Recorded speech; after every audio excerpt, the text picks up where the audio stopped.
Professor Dr. Nico Mohr. He is professor at the University Regensburg for Innovation and Technology Management. He's also expert partner at Digital McKinsey. And he will bring you the topic on stage, the intersection of quantum technology with navigation and medical technology. So we're looking especially at quantum sensing this time. And he'll bring with him a beautiful panel on stage. We have Dr. Katrin Kobe. She is CEO at a startup Bosch Quantum Sensing. We mentioned that a little bit earlier, as Bosch is our hosting partner. We have Dr. Janina Beiler von Siemens Healthineers, Stefan Bogdanovic von Sandbox AQ, and Alberto Comin, Central R&T at Airbus. And with that said, please come to stage. Give an applause, please, to our panel.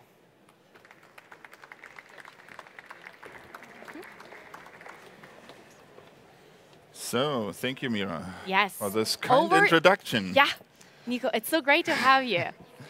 Have fun, All everyone. Right. Thank you. Super. So, please come and join me on this panel here. I'm very much honored to be the moderator of this fantastic panel. So great minds coming together here discussing the topic of quantum sensing. And the topic of the panel is, you know, how quantum sensing will revolutionize, especially navigation and medical technology. So we will discuss a little bit what is quantum sensing in its specifics, and of course then also talk about navigation and also discuss the use case of medical technologies. And let me start with Katrin, with you and your presence here at the quantum effects. So what is quantum sensing in the context of Bosch?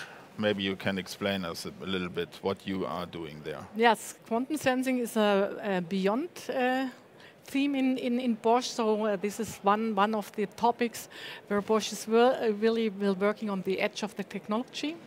And our goal is from the startup really to bring this technology out of the lab in the market. So the startup is focused on the commercialization of the quantum sensors. So when you say commercialization, you know, it's it's a big word. Yeah. What does that mean in the context of quantum sensing? It means that you have a small and robust sensor, which you can really produce in a scalable way, so that in the end you can have an also consumer good, and to become a consumer good for quantum sensors. Yeah, but you know the specifics are in, especially also in miniaturization, yeah. Right? Mm-hmm. So how far are we? So we are. You can see at our booth.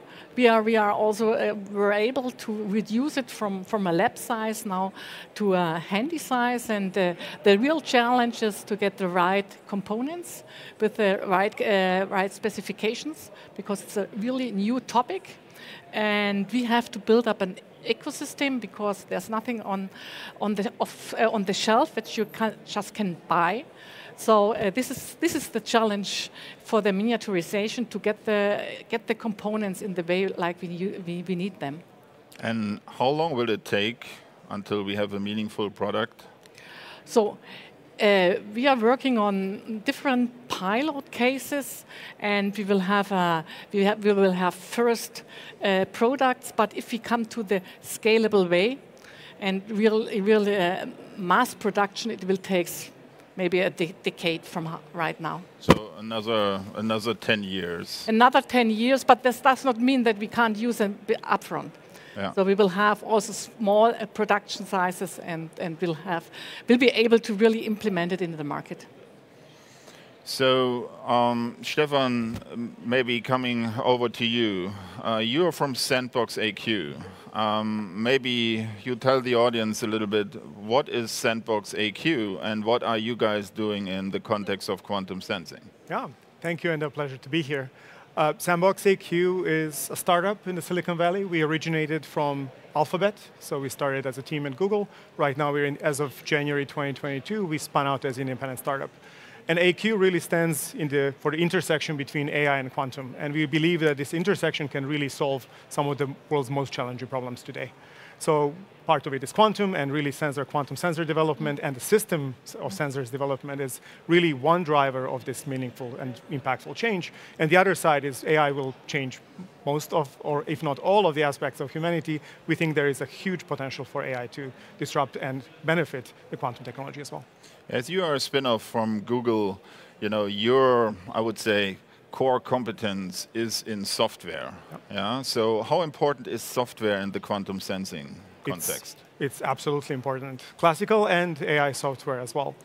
I would say it's very difficult to talk about universal things because sensors are different. Let's talk a bit about the layers. So operating software, operating system software, application software, orchestration layer. Absolutely. So I think the biggest downfall of quantum sensors is the greatest advantage. They are great at picking up magnetic fields, but they're also sensitive to all interference from the environment. And this is where classical software and AI comes into play. The classical software layer makes sure that your system of sensors is orchestrated. You need many sensors, depending on the environment you're operating in order to efficiently reject interference and measure useful things. In healthcare, in navigation, this is particularly important. The operating environment is just too noisy. So the classical software shell is really there to synchronize the readings together and make sure to get a meaningful, kind of unified reading of your sensors. And then AI, in particular, is there to learn what is a meaningful signal, what is the noise interference, and clean up your signal and basically make sure that you get an actionable signal out of this. That's one big part of the AI application.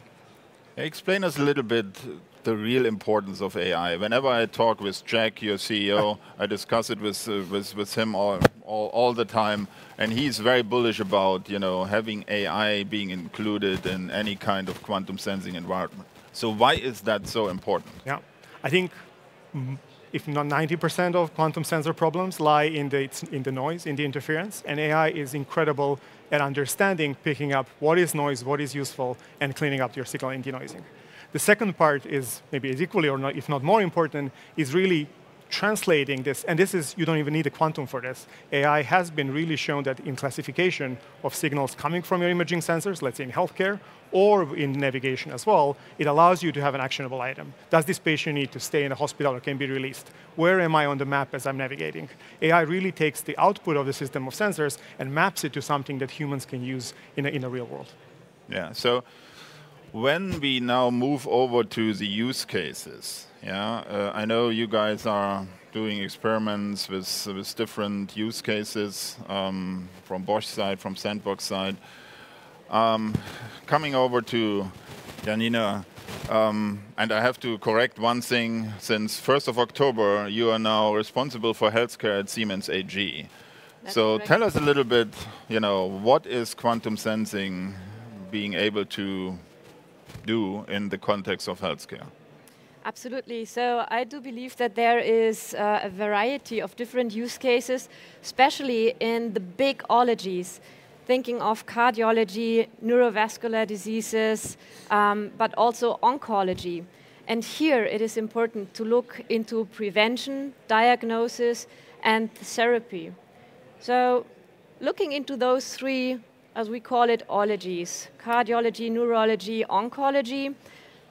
Take cardiology, for instance. Quantum sensing would be advantageous because you don't need to implant any or attach any sensors like in an ECG. And quantum sensing is super fast, it's accurate, so you could also prevent like atrial fibrillations, which could cause stroke.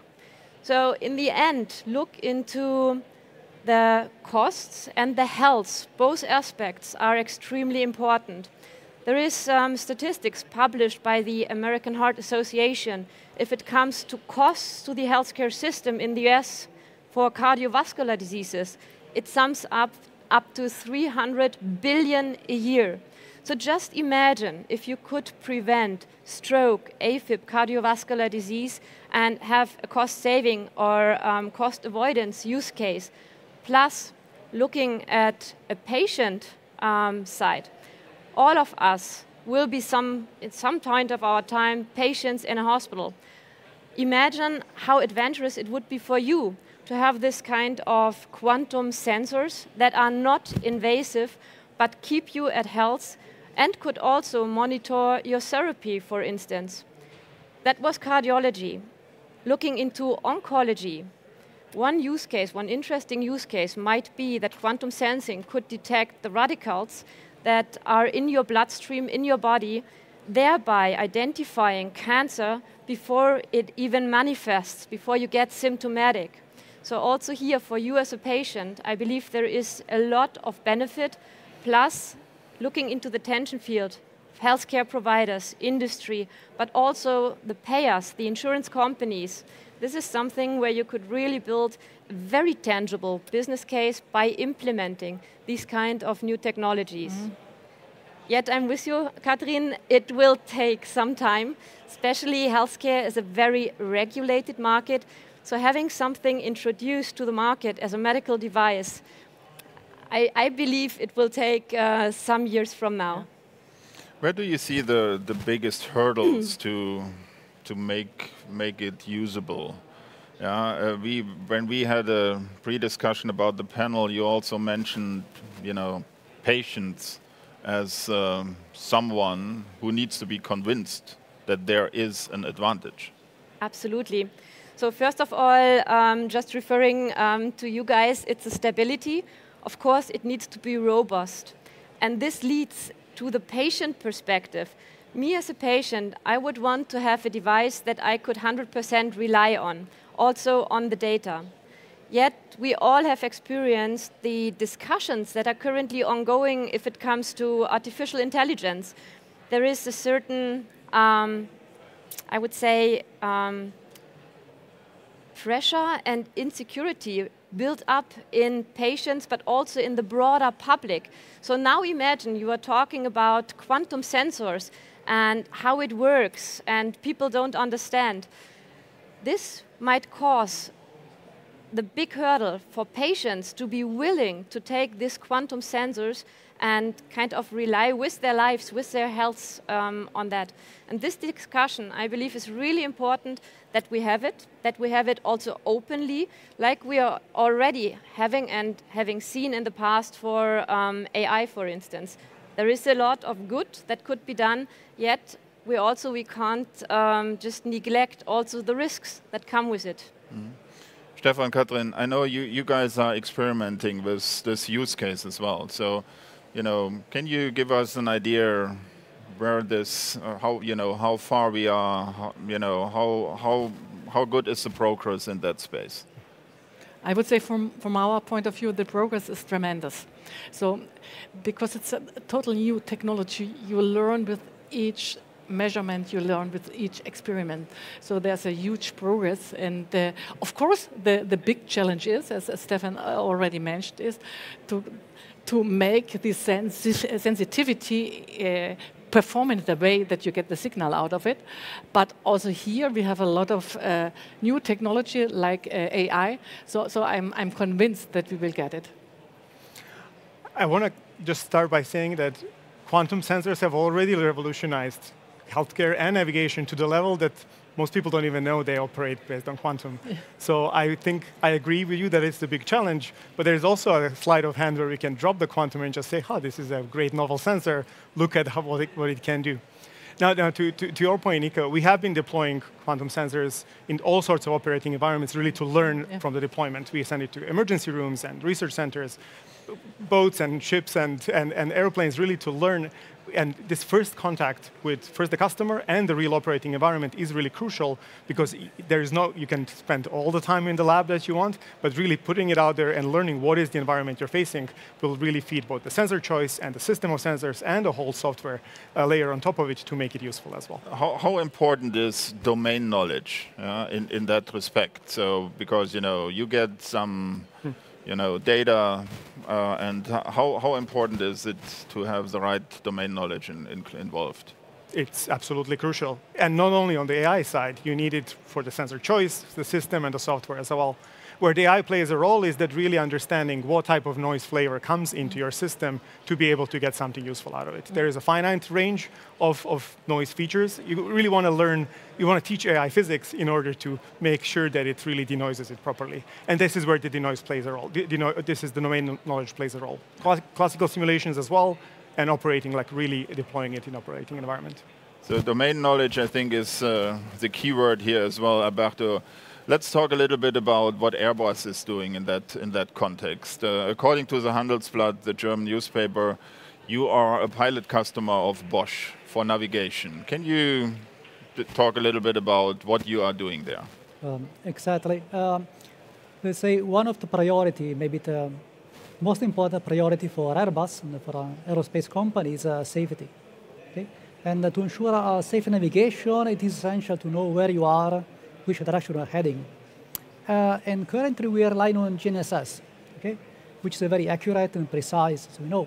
But in today's uncertain climate, you might want to have a redundant system. You want to have some alternative when the GNSS is not available.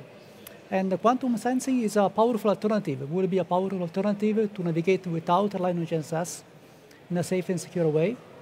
There are several options for navigating. You can have inertial navigation systems based on quantum sensing, quantum accelerometer. You can measure the magnetic field, for example, which is an excellent idea to precisely localize yourself in 3D without relying on GNSS. So Airbus has been conducting several projects, both internally and externally funded, on different kinds of sensors in the last years. And we are continually exploring with different partners. So what does that mean for the future of navigation? So as I'm a private pilot, I rely very much on VOR or on GPS. So I don't need this anymore then? Well, at least initially you will still need it, but you will be able to bridge some gap. So let's say if you are in an area where you don't have a GNSS signal, then you will still be able to navigate for, let's say, maybe half an hour or 1 hour or so. This increases your safety as a private pilot, for example, when you navigate in some regions where you don't have a poor reception signal. In case of system failure, if your GNSS fails, you can still have redundancy, you still be able to navigate.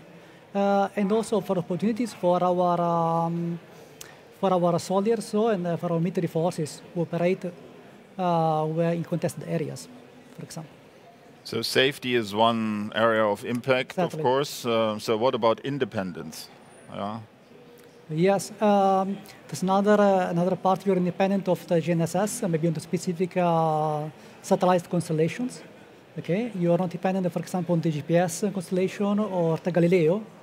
And in case you need to switch, for example, from one constellation to the other constellation, it might have some glitches. This allows you to be independent on the particular technology, let's say. So Katrin mentioned commercialization as a very important step to be taken. How far are we down the road when it comes to navigation? I think we are still in the bit in the early stage. We are progressing very, very fast. The technology is maturing at an exponential rate. Currently, we do have a very good classical sensors, okay, which are also already small and very cheap. So the challenge for quantum sensing will be to be, say, as good as better, and still be cheap and small. Are you testing it already in reality, or?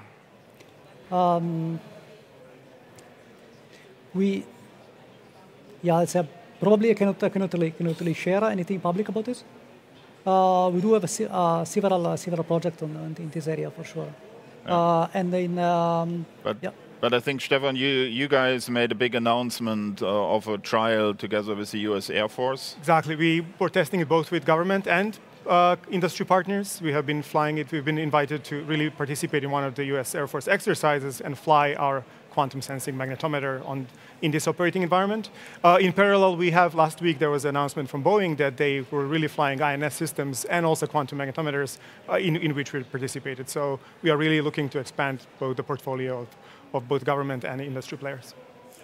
So in your perspective, what are the biggest hurdles to be, thrown away to really make it usable? Mm-hmm. What needs to happen over the next 3 to 5 years? Katrin, maybe, or Janina?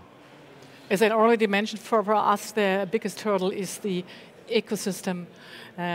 We have still not the products in the quality and in the in the scalability as we need it really to produce a mass product. So this is the biggest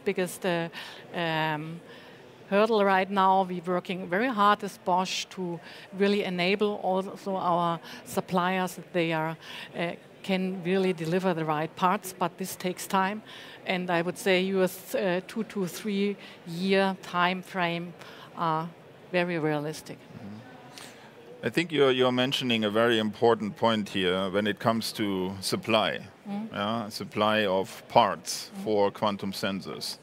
You know, when we look into the supply chain, we realize that there are only a very few companies, you know, supplying the diamonds or the lasers or whatever. So, how are you dealing with this? We are dealing in that way that we really cooperate with the suppliers to develop the right product for our sensors. So you are cooperating, basically? Yes, yes. Okay. Yeah. It makes no sense in this early stage to really set up a case of specification, a set of specification, and throw it over the wall and say, do it. It has to be done in a collaboration. Yeah.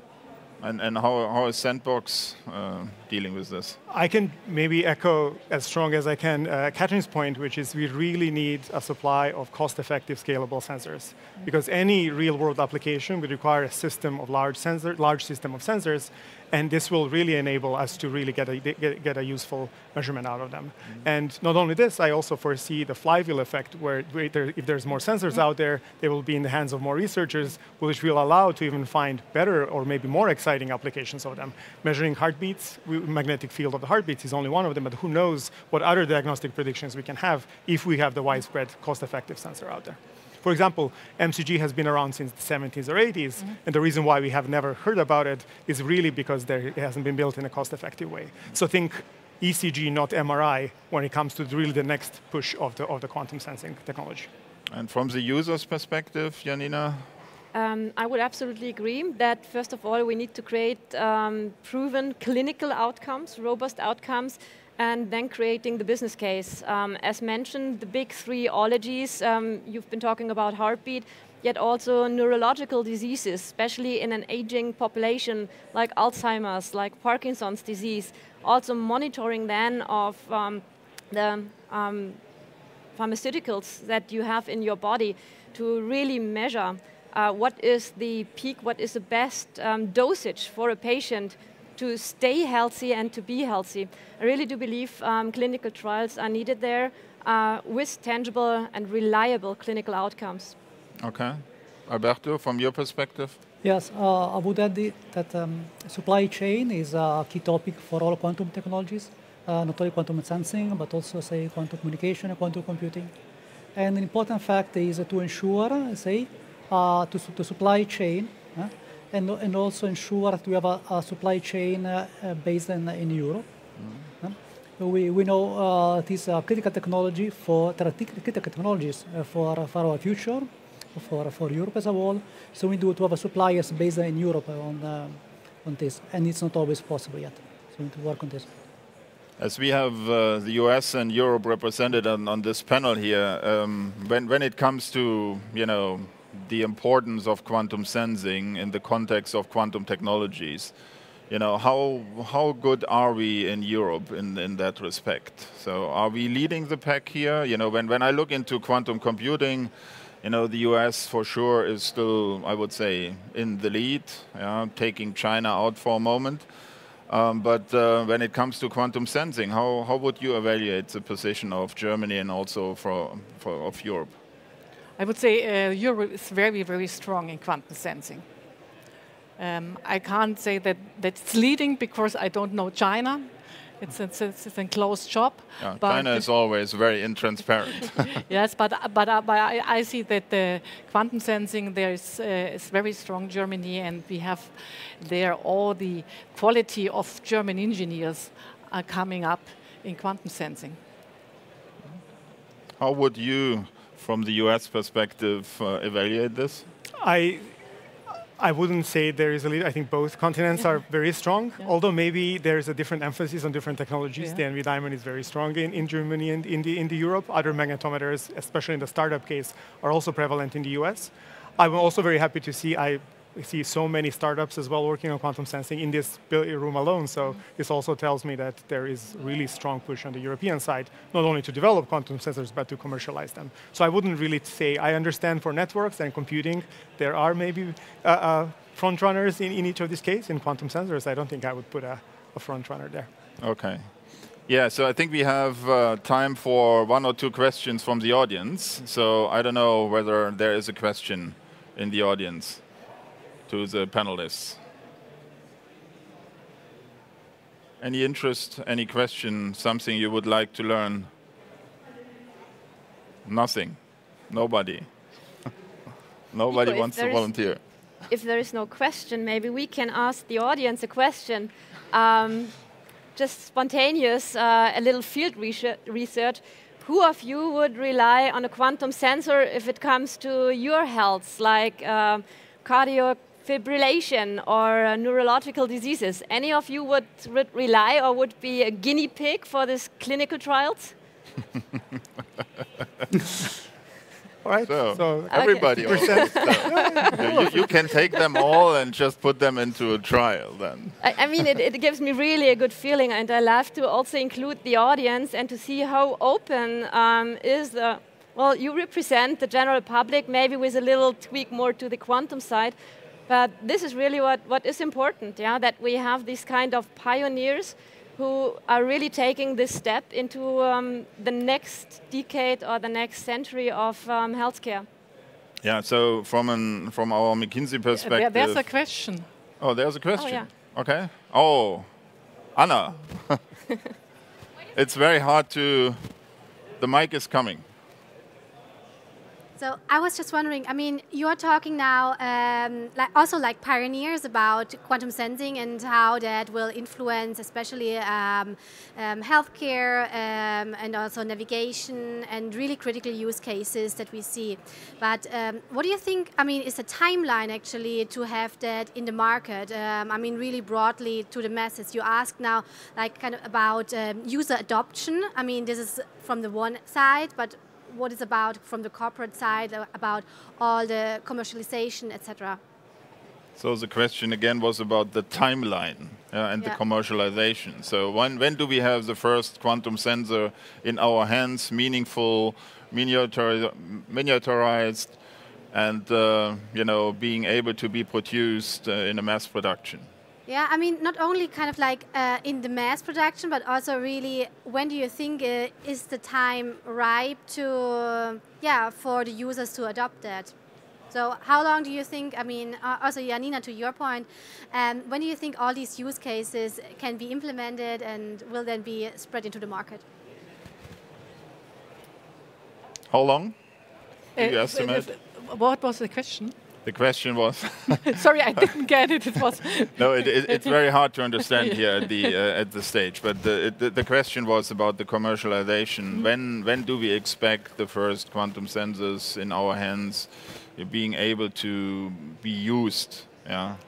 So we start right now with piloting. We're working together with Airbus. So there are sensors which you can have in your hand and you can use it.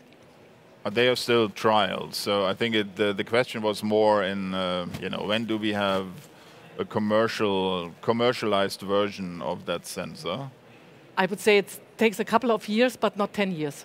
Okay, so less than 10 years. That's... Yeah.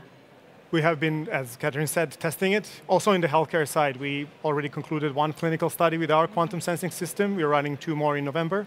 That's roughly then a year away from the FDA approval. Now, what is the commercial aspect of this? There's 2 sides of health economics. Exactly. You need to show the health side, but also the economic side. And that depends on the production of the scalable sensor itself. So, all right. Still a couple of years. Less than 10 years. Maybe to add on that, I believe the sweet spot of quantum sensing in healthcare is what I mentioned earlier, that it's not invasive.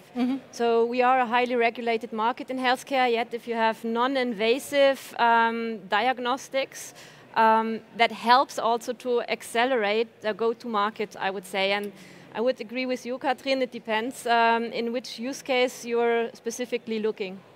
Yeah, okay, cool. Thank you very much. Please give a big hand to this great panel. Thank you.